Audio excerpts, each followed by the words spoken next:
Bien, continuamos con la aserción positiva.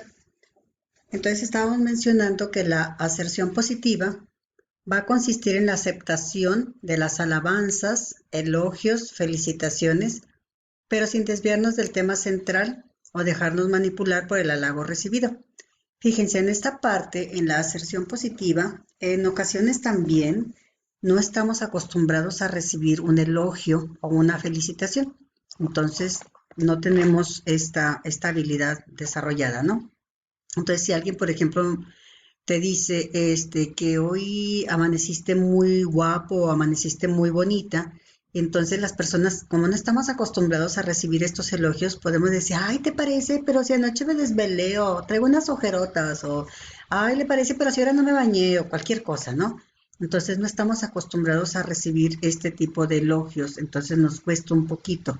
Y una de las cosas es que hay que empezar a aceptarlo y lo único que te puede tocar decir es muchas gracias, te lo agradezco, qué bueno que te diste cuenta o cualquier cosa de este tipo, ¿no? Pero no que actuemos como este echando a perder el elogio con algunos comentarios negativos hacia nosotros mismos. Entonces hay que aceptarlo, gracias, con eso es suficiente. Y luego tenemos otra de las diapositivas que es en la autorrevelación. Esto implica aceptar la discusión acerca de los aspectos positivos y negativos de nuestra personalidad. ¿A cuántos de nosotros no nos han hecho un comentario acerca de nuestra personalidad o nuestra conducta o nuestro desempeño? Y pues bueno, qué padre cuando te dicen algo positivo acerca de esto, pero en ocasiones nos pueden decir, oye, pues es que te desesperas fácilmente o eres muy enojona o eres un poco irresponsable porque no entregas el trabajo en tiempo y forma, etcétera. Entonces, en esto, muchas de las ocasiones no aceptamos lo que nos están diciendo y consideramos que es otro su objetivo, envidia, celos o para descalificarnos, lo que tú quieras, ¿no? Entonces hay que ser bien consciente también de lo que estamos nosotros haciendo y en ocasiones, pues sí nos están diciendo nuestras verdades y hay que aceptarlas, pero también hay que estar muy seguros de que pues en realidad es esto cierto, ¿no? Porque a veces que también los comentarios pueden ser no ser adecuados o ciertos o que te faltan al respeto y a tus derechos, pues también hay que ser asertivo y manifestarlo. Otra está la información gratuita. Consiste en escuchar activamente la información que nos dan los demás sin habérselas pedido y de allí partir para solicitar más datos y seguir la conversación. Entonces hay veces que te dan una información que tú no has solicitado, pero que vamos, a esta información no se refiere a datos de la empresa, se refieren a información que nos dan sobre nosotros mismos. Y entonces a lo mejor a partir de ahí pueden considerarse un punto para desarrollar y preguntar sobre por qué opinan ellos de eso, ¿no? A lo mejor te dicen que te felicitan porque tu desempeño ha sido bastante bueno, ha sido sobresaliente, y entonces a lo mejor tú nunca lo habías considerado de esa manera, entonces a lo mejor pedir un poquito más de información sobre eso. O puede suceder que te digan algún comentario que pues no te agrade mucho y entonces también preguntar pues cuáles son los motivos por los cuales ellos se basan en decir tal cosa. Entonces a eso se refiere esta información gratuita. Y la transmisión bilateral. Se trata de verificar si la otra persona entendió lo que dijimos, es decir, hay ocasiones que yo puedo dar un mensaje y la otra persona lo entendió de una manera totalmente diferente.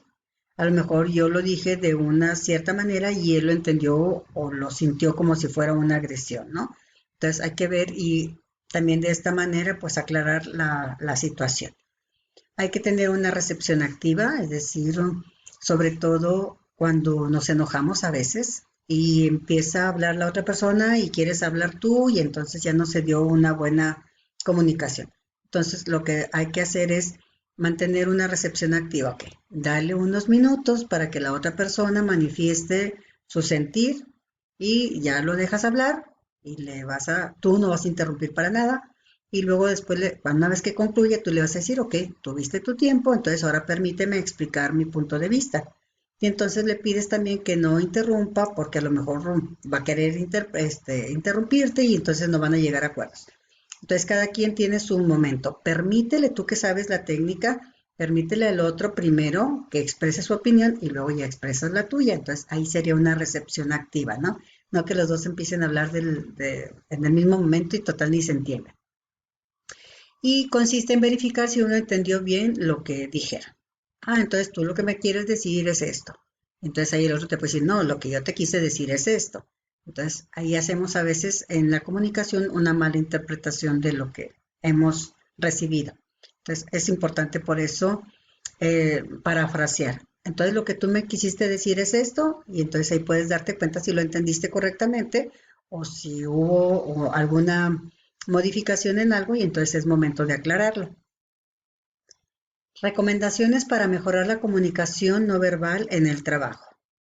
Entonces, ya lo hemos visto, eh, mucho de nuestra comunicación es a través de nuestro lenguaje corporal, que es un lenguaje no verbal.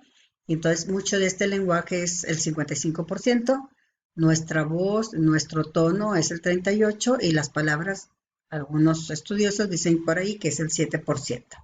Ok, entonces, la forma en que nosotros podemos mejorar la comunicación es a través de algunos tips que nos dan. El primero, estar receptivo ante su equipo de trabajo, estar con una escucha activa, viendo qué es lo que están diciendo y tú estar recibiendo la información. Logre la cooperación de su interlocutor inclinando un poco la cabeza hacia un lado. Entonces se dice que, por ejemplo, cuando nosotros estamos poniendo atención en nuestra conversación o en nuestra comunicación, tendemos a voltear un poquito más la cabeza, así como que nuestra oreja queda un poquito más libre para recibir el sonido, la información. No mantener fija la mirada y evita tener la mirada hacia arriba, como así como pajareando, ¿no? Entonces, nuestra mirada tiene que ser hacia los ojos del interlocutor o de la persona con la que estás hablando, pero también no siempre así nada más de cerca, ¿no? Sino que voltear un poquito hacia otros lados y vuelves otra vez a colocar tu mirada en la mirada de la persona con la que te estás comunicando.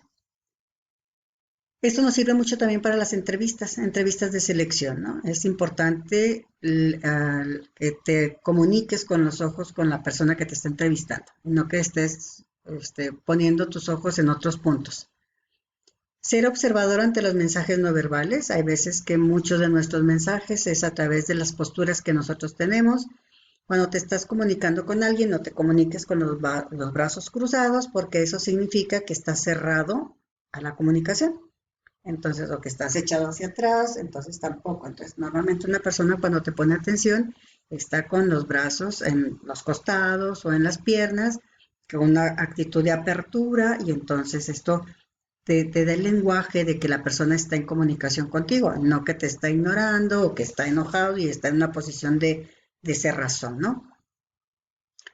Dice usar anteojos de cristales antirreflejantes, porque hay veces que no sabes para dónde están volteando, entonces, o no saben para dónde estás volteando tú, entonces normalmente pues ya te venden este tipo de cristales, ¿no? Antirreflejantes.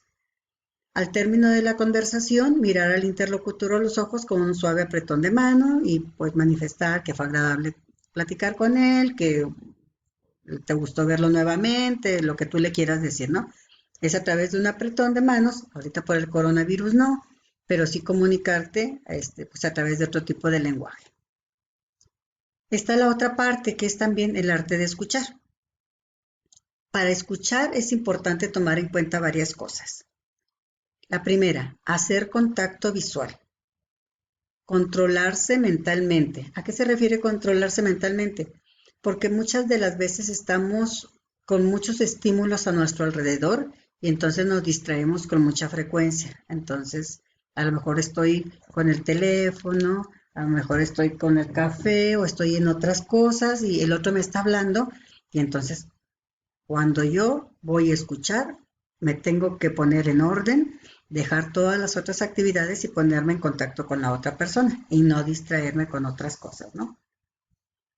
Hacer preguntas y pedir aclaraciones pertinentes. Cuando tú estás escuchando al otro, normalmente tiendes a afirmar lo que te está diciendo, o a poner una cara de que no entiendes, o a lo mejor le puedes hacer preguntas sobre lo que te está haciendo. Entonces, esto es cuando ya hay una comunicación. Si no ves que hay una inclinación de cabeza o que te asienten con ella, pues entonces quiere decir que el otro está pensando a lo mejor en otras cosas y no te está escuchando. Evitar hacer movimientos afirmativos con la cabeza, que es lo que les mencionaba. Evitar actos y gestos que distraigan, haciendo otras cosas. Parafrasear, se los explicaba hace un momento, es decir con tus palabras lo que el otro te dijo, para ver si entendiste o interpretaste correctamente el mensaje que él emitió. Entonces lo que tú me dijiste fue esto y esto y esto. Si fue correcto, el otro te puede decir, sí, claro, así es. Pero si tú interpretaste de otra manera, entonces ahí es el momento para aclararlo. Evita interrumpir, deja que el otro termine la idea y entonces a lo mejor ya es cuando tú tienes el momento para hacer algunas preguntas o algunas aclaraciones. No hablar mucho, mantener la mente abierta y tomar notas cuando ésta sea necesaria.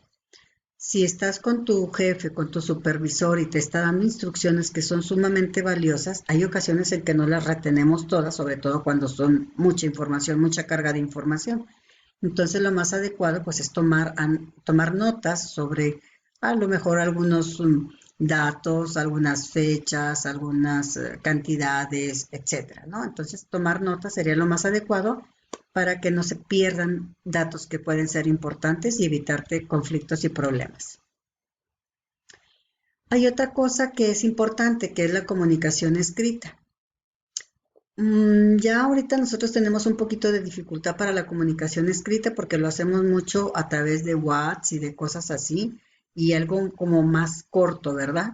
Pero en ocasiones pues sí necesitamos redactar documentos, memorándums o algunos reportes que si es necesario pues que desarrollemos más la comunicación escrita.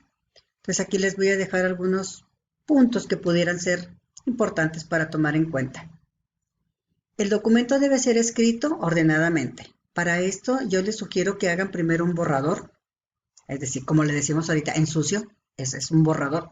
Primero hazlo en borrador, le das una leída, lo acomodas, lo organizas y una vez que ya estés seguro de que está en orden y que está claro lo que tú quieres comunicar, entonces ahora sí ya lo puedes capturar y compartir con las personas con las que tú quieres que llegue esta información. Entonces, el documento debe ser escrito ordenadamente. Los términos utilizados serán de uso común para lograr el entendimiento. Entonces, ¿a qué tipo de personas va dirigido? Pues a personas que están en tu mismo nivel, bueno, pues puedes utilizar una terminología.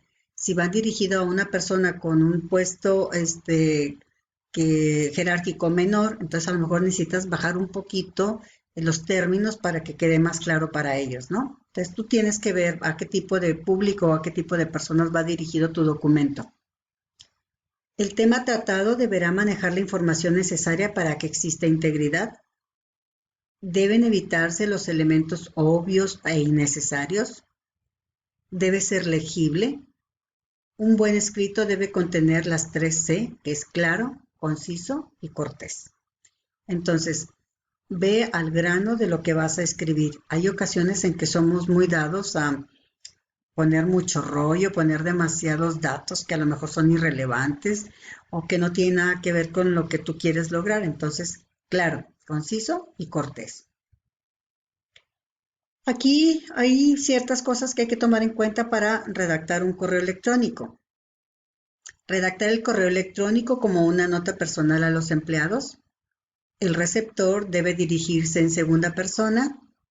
Redactar los mensajes en forma concisa, agradable, clara y de conversación. Usar palabras sencillas, oraciones concretas y verbos activos. Dividir el texto en segmentos cortos y legibles y dividir los relatos con subtítulos.